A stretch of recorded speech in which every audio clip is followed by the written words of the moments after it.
영강의 진흙탕물이 부두와 외곽도로로 몰려 부서졌다. 그녀는 예전에 줄리아가 허름한 식당에서 1m가량 낮은 지중해의 푸른 바닷물 속에 두 발을 떨어뜨리고 있었던 것처럼 그렇게 햇빛을 받으며 앉아있었다. 이곳의 물은 그리 아름답지 않았다. 여름도 한결 덜 더웠다. 이제 그녀는 일어나서 걷고 달리고 다시 떠나고 죽을 용기가 더 이상 나질 않았다. 여기서 그녀는 해가 두려워지기 시작했다. 거기서 함께 있을 때, 여자 셋이 같이 살 때 그녀들은 전혀 해를 두려워하지 않았었다. 셋 모두 긴 의자에 둥글게 몸을 말고 누운 채로 온통 김이 서린 큰 유리병에 차가운 물을 마시곤 했다. 테라스에서, 산꼭대기에서, 천국에서. 안녕하십니까. 오늘 문학가지동사에서 마련한 끼냐를 읽는 밤 사회를 맡은 이광호라고 합니다.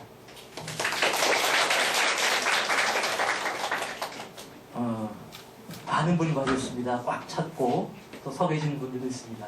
너무 감사드립니다. 네, 제가 읽을 부분은 옛날에 대하여에서 제 부분을 좀 땄습니다. 이렇게 길진 않습니다.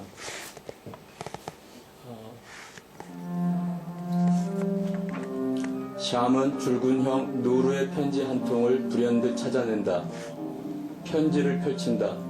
손으로 쓴 글씨들이 나타난다. 그는 탄성을 지르며 말한다. 그저 글자 형태에 불과한 것에서 추억이 떠오르다니.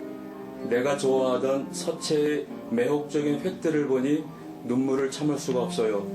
눈물은 우리가 함께 보았던 풍경들을 향해 흐르는 거니까요. 그 장소와 얼굴들을 꿈에서나마 보고픈 마음이 간절하군요. 아지부는 울고 있는 샴에게 말한다. 제 아비가 어떤 자이든 그가 누구임을 안다는 것은 기쁨이란다. 하지만 샴은 이렇게 되풀이할 뿐이다. 길을 잃고 헤맬 때조차 우리는 무턱대고 아무데로나 가는 게 아니에요. 우리가 잃어버린 것이 우리를 끌어당기는 쪽으로 가는 거지요. 우리는 서둘러 달려가요. 어느 여자 어느 남자도 자기가 길을 잃은 곳으로 허겁지겁 달려가는 거라고요. 5장에 있는 대사고요. 그 부분이고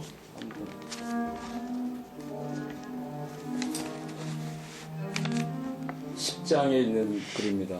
나는 엄숙히 선언한다. 한 개인이 지닌 관계의 부재에 관한 열정은 비길 데 없는 용기이다. 진정으로 혼자인 개인은 드물기만 한 것이 아니다. 그것은 이미 홀로 치르는 시민전쟁이다. 공인하는 것은 언제나 권력이고 예외는 하나같이 권력에 대한 부인이기 때문이다. 반역자들은 자신이 분노를 느끼는 시대의 열매라고 할 수 있다.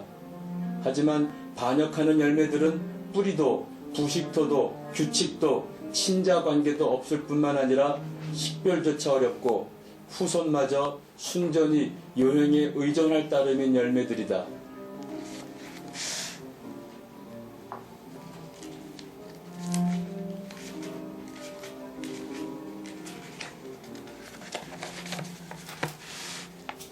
(21장인데요) 이제욱 제 삶의 지표와 같은 문장이라고 여기고 있습니다. 읽겠습니다. 무심하게 이미 세상을 떠난 누군가가 이곳을 몹시 그리워할 때의 그런 초연함으로 나는 사람들과 조우하며 세상을 살아간다는 기분이 든다. 허락한다면 한 번만 더 읽어도 될까요? 짧으니까요. 안타까워서요. 무심하게 이미 세상을 떠난 누군가가 이곳을 몹시 그리워할 때의 그런 초연함으로 나는 사람들과 조우하며 세상을 살아간다는 기분이 든다. 고맙습니다.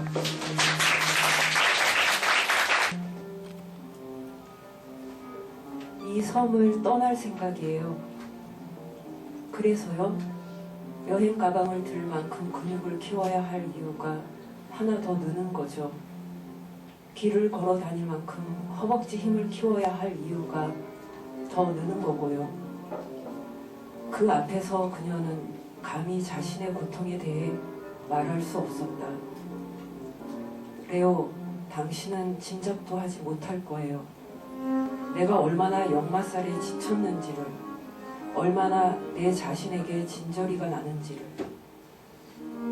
그는 그들 앞에서 한 늙은 남자가 좌판 위에 마호가니 장록의 낡은 문짝을 올려놓았다. 그리고 커다란 바구니에서 사과, 야채, 레몬, 깃털 벗긴 닭 2마리를 그 위에 쏟아놓았다. 헌병 한 사람이 지나갔다. 난 우리가 같은 장소에서 살아야 된다고 늘 생각해요. 우린 결혼해야 해요. 함께 살아야 하니까요. 그가 작은 목소리로 말했다. 그녀가 그의 손을 잡았다. 당신은 망가졌어요. 나도 그렇고요. 망가진 사람의 과거를 고쳐줄 거라고 망가진 사람에게 기대해선 안 돼요. 전부 잊어야죠. 전부 잊으라고요? 그가 냉소를 지으며 말했다. 그리고 다시 속삭였다. 당신도 그 일 사랑했잖아요. 그러자 그녀는 더 이상 참을 수가 없었다. 그 앞에서 처음으로 울음을 터뜨렸다. 그 후에 그는 자신의 비탄을 발산했다. 죽음에 다가갔다. 과음했다. 느닷없이 불관용으로, 원망으로, 난폭한 언행으로, 부당한 행위로 감정을 폭발시켰다. 그는 죽은 자식의 몸이 어땠는지 기억나지 않았다. 세세한 것들을 구걸하듯 물었다. 상처나 반상 출혈은 있었는지, 생전처럼 예뻤는지, 입이 벌어져 있었는지, 죽음의 순간에 비명을 질렀는지, 자신이 진정으로 바라볼 줄 몰랐던 점들에 대해 좀 더 알고 싶었다. 사건이 자신의 시련으로 축소되자 어떤 위로가 되지 못했다. 어떠한 알코올도, 마약도, 커피도, 담배도, 화학약품도, 수면제도 도움이 되지 않았다. 영혼이 고통을 향해 돌아서야 한다. 말하자면 영혼이 고통을 마주보며 감내하고 자신의 시간을, 시면을, 비탄을 고통에게 제공할 필요가 있다. 고통을 육체 밖으로 끌어내야 한다. 고통에게 자신이 아닌 다른 것을 먹이로 주어야 한다. 마치 고통이 하나의 존재인 듯이 그를 유혹하고 그에게 미끼를 던지고 뭔가를 제물로 바쳐야 한다.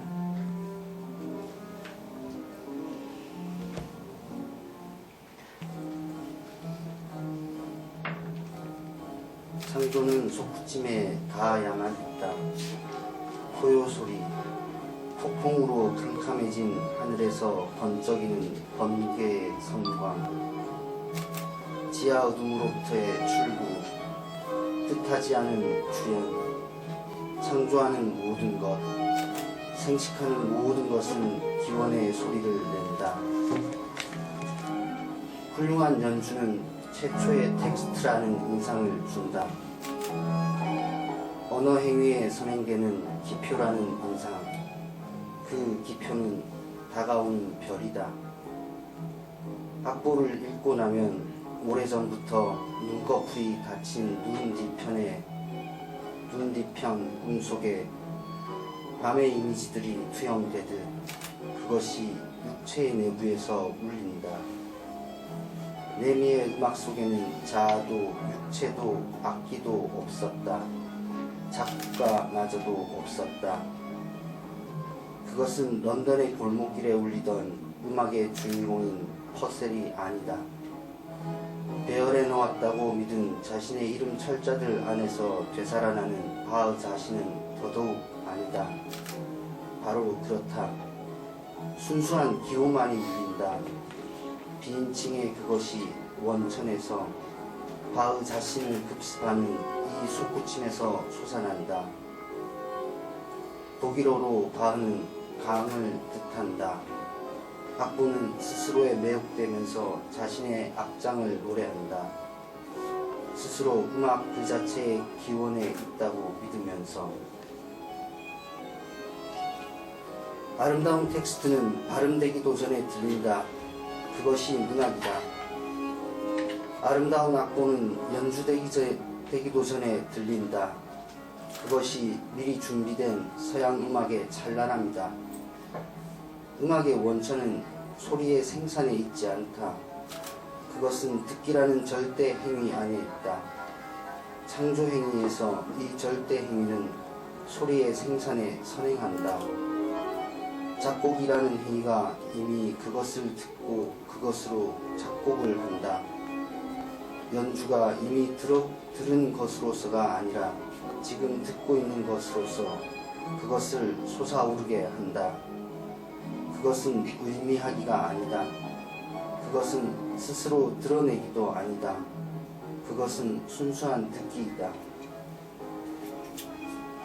지금 번역자 둘이 검은 옷을 입고 나와서 좀 우연의 일치일까 아닐까 궁금해하시는 분들이 계셨으리라 생각합니다. 근데 이거는 약속된 거였어요. 왜냐하면 그 독자들과 끼냐르 사이에 번역자가 있기 때문에 뭔가 저희들이 끼냐르의 분위기를 조금 내봤으면 좋겠다 싶어서 그 드레스 코드는 검정으로 합시다 라고 제가 제안을 했어요. 그래서 둘이서 집에 있는 검정 옷을 다 꺼내서 그중 제일 좋은 걸로 입고 나왔습니다. 그래서 그 제가 처음 만났던 끼냐르는 그 검은 티에 검은 진 바지를 입고 그 다음에 신발도 검은색인데 밑창이 전혀 소리가 나지 않아서 마치 그 제 느낌으로는 검은 고양이가 호기심 많은 검은 고양이가 어디를 걸어가도 소리가 나지 않게 조용히 움직이는 듯한 그런 느낌을 받았어요. 그리고 공식 석장에 나타날 때도 언제나 똑같은 복장입니다. 그래서 끼냐르에게는 그 검은 티셔츠와 그것도 이렇게 라운드 티로 된 검은 그 면 티셔츠인데요. 그거와 그 다음에 검은 딱 달라붙는 검은 진 바지가 아마 여러 벌 있으리라고 생각합니다. 그리고 항상 어디서나 이렇게 존재가 없이 뒤에 조용히 있다거나 그렇다고 해서 존재감이 없어지는 건 아니지만 그리고 항상 그 제가 본 작가 중에서는 자신이 쓰는 글과 자신의 삶이 상당히 일치하는 그런 작가였습니다. 근데 저보다는 유재하 선생이 더 많은 걸 알고 있으니까 잘 몰라.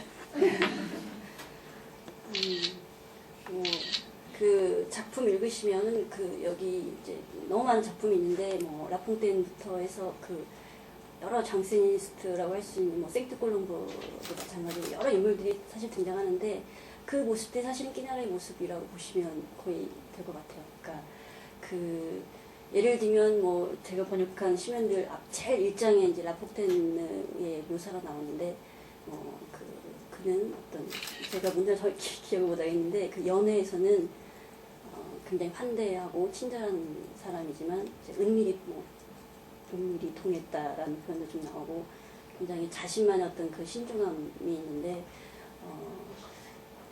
그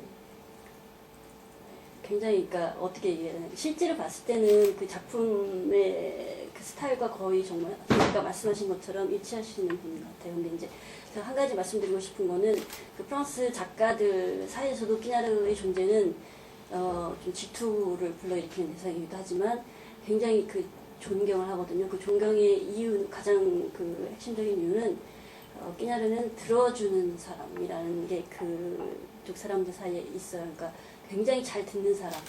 그러니까 말을 하기보다는 듣는 사람. 그래서 저는 개인적으로 이제 수업에 왔을 때나 그 학술회에 갔을 때 끼냐르의 그 듣는 모습을 많이 주의 깊게 봤는데요.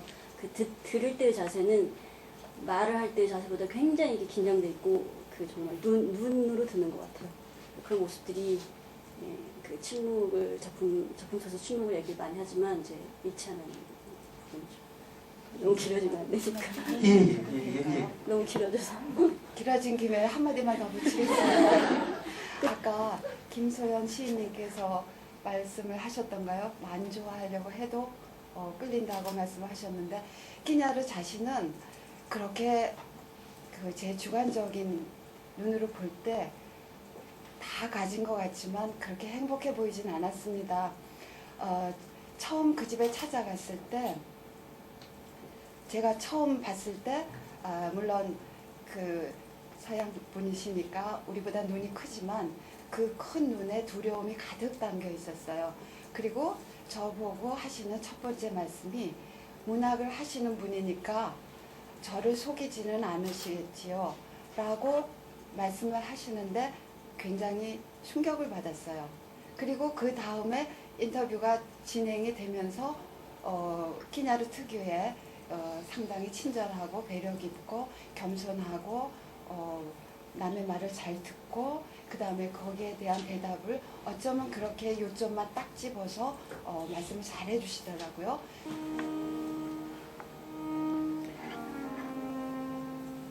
안학사고라스는 하늘을 조국이라 했다. 우라노폴리스인. 데모크리토스는 코스모스를 조국이라 했다. 코스모폴리스인. 에픽테토스는 모든 인간은 갈 곳이 없다 했다. 무국적자. 이것이 인간이다. 플루타르코스는 밤이 내가 보는 유일한 지평선이라 했다. 우리의 유일한 집은 모태라고도 했다. 만약 우리가 그것을 되찾는다면 우리는 멸할 것이라고. 우리의 유일한 나라는 멸국이다.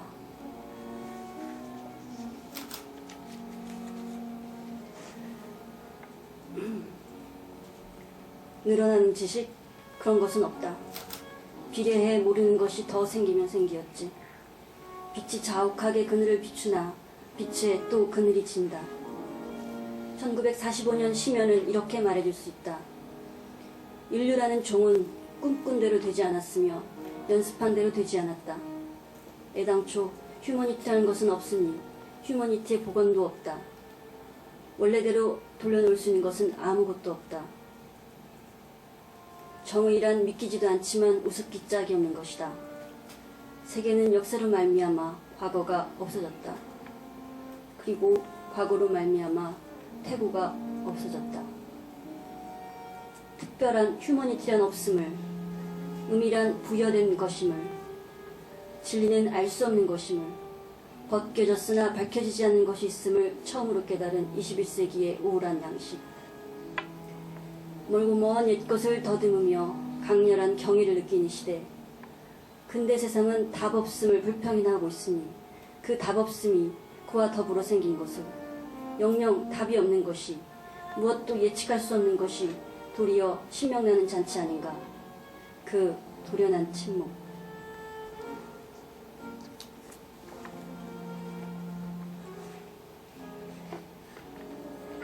옛사랑을 다시 만나는 것만큼 잔인한 시련이 있을까? 가름막이 놓인 듯한 갑작스러운 거리감,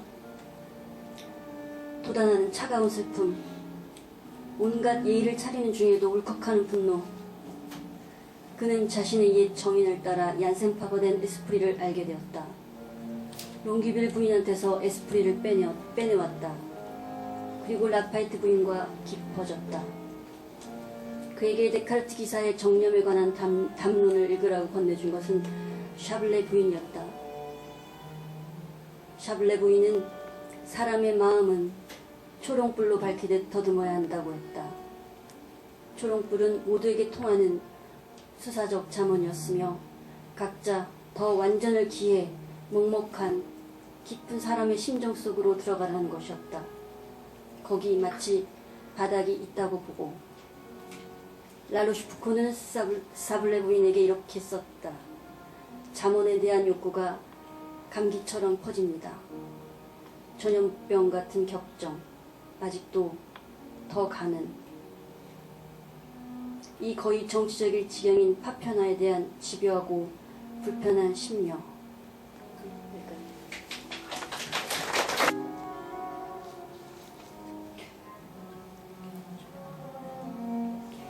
남서간에 안전하게 자리 잡은 빌라는 바다 전체를 굽어보고 있었다. 테라스에서의 조망은 무한했다. 전경 왼쪽에 카프리섬과 소렌토의 꽃, 그리고 아득히 펼쳐진 바다. 그녀는 바라보는 즉시 몸이 얼어붙었다. 그것은 풍경이 아니라 누군가였다. 사람은 아니고 물론 신도 아니고 한 존재였다.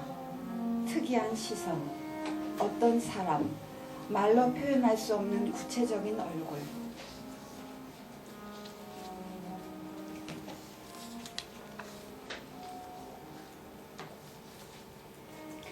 그녀는 지아 아말리아의 집을, 테라스를, 마늘, 바다를 열정적으로, 강박적으로 사랑했다. 그녀는 자신이 사랑하는 대상 속으로 사라지고 싶었다. 모든 사랑에는 매혹하는 무엇이 있다.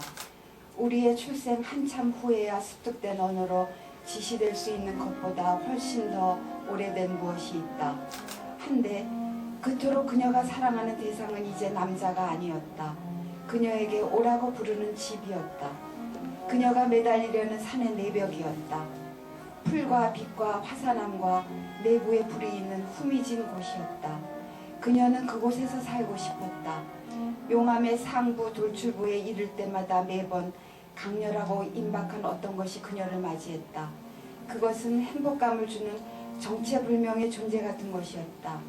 그 존재가 어떻게 그녀를 알아보고 안심시키고 이해하고 알아듣고 인정하고 편들고 사랑하는지 그녀 자신도 알지 못했다.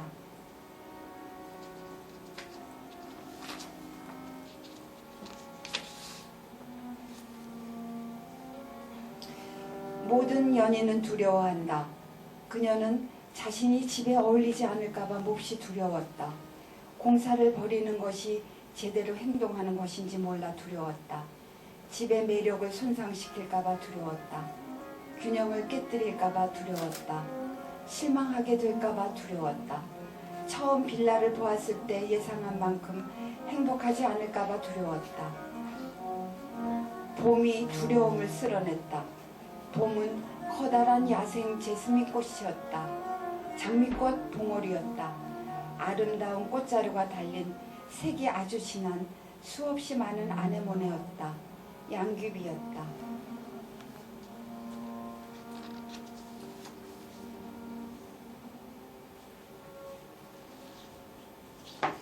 그녀는 바다 한가운데서 사는 것 같은 느낌을 주는 경관에 정말로 애착을 느꼈다. 그래서 자연의 한 조각을 정성껏 가꾸었다. 그곳에서 자라는 생명, 그곳으로 흘러드는 생명, 그곳에서 번식하는 생명을 노심초사하며 돌보았다. 조금이라도 이상한 소리가 나면 한밤중에도 다시 일어났다. 혀 모양의 땅, 좁고 길다란 빌라를 질투가 날 정도로 관리했다. 빌라의 가장자리를 꽃으로 장식하고 화산의 암벽을 씻어냈다. 그녀는 빌라의 문마다, 창문마다, 계단마다, 구석마다 애정을 느꼈다. 감사합니다.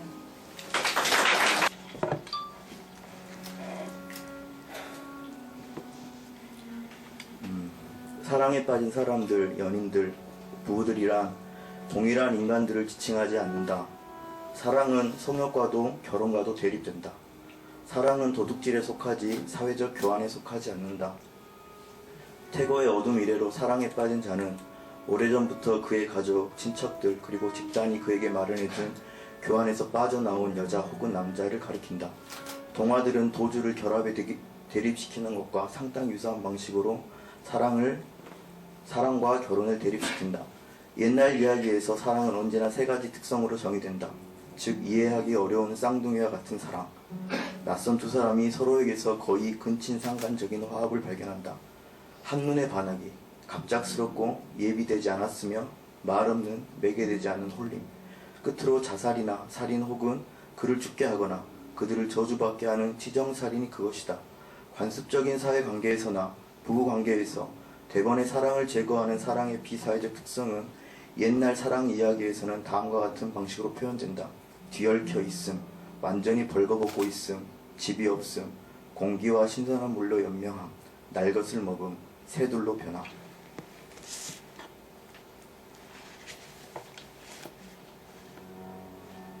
그래도 다시 밤이 되고 차츰 반복적으로 뜻밖의 형상들이 모습을 드러낸다.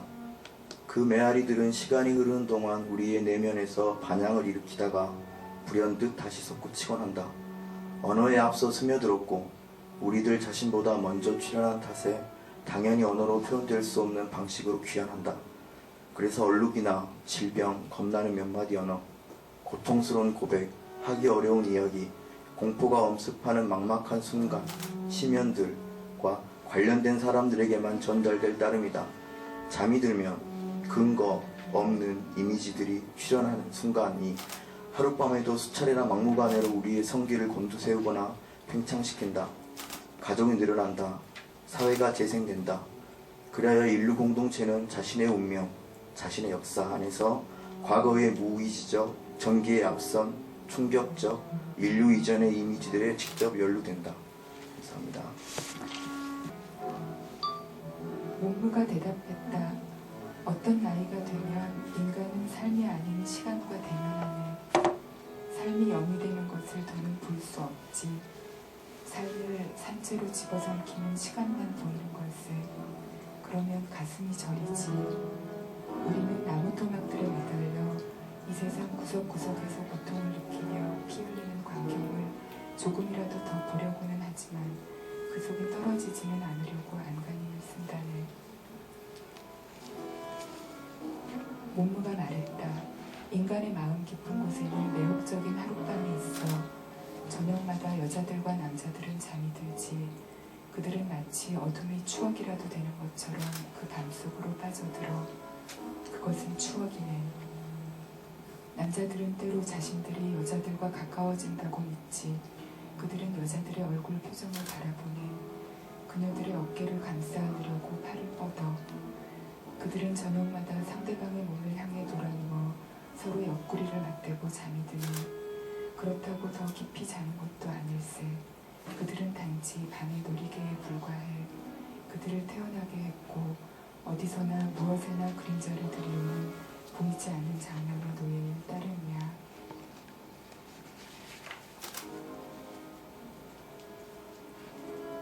아브라함 반 베르햄이 애칭 화가의 어깨에 손을 얹었다. 그가 말한다. 사람은 늙어갈수록 자신이 통과하는 풍경의 광채에서 몸을 빼내기가 점점 더 어려워지네. 바람과 세월의 닳고 피로와 기쁨의 탄력 잃은 살갗, 갖가지 채모, 눈물, 땀방울, 손톱과 머리카락 이런 것들이 마치 낙엽이나 죽은 나뭇가지처럼 땅에 떨어져 두툼한 살갗 외부로 점점 더 빈번히 빠져나가는 영혼을 흩어지게 하지. 마지막 떠남은 사실상 흩어짐에 불과해. 늙어갈수록 나는 내가 도처에 있음을 느끼네. 이제 내 육체 속에는 내가 많이 남아있지 않아. 나는 언젠가 죽는다는 것이 두렵네.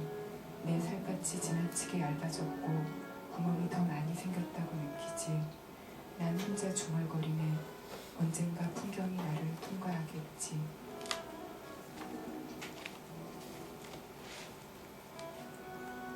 인간은 살아있다는 감각이 절정에 달했을 때의 느낌에만 기뻐하기 때문이라고.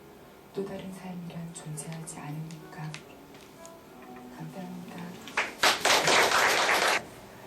오늘 긴 시간 어떠셨는지 모르겠습니다. 여러분들 함께 해주셔서 기냐를 읽는 밤이 굉장히 풍성해진 것 같습니다. 앞으로 문학가 지동사가 이런 행사를 통해서 독자를 만나는 시간을 많이 가지게 될 겁니다. 홈페이지 블로그에 오시면 이런 행사의 일정들을 확인할 수 있습니다. 지금까지 이광호였습니다. 감사합니다.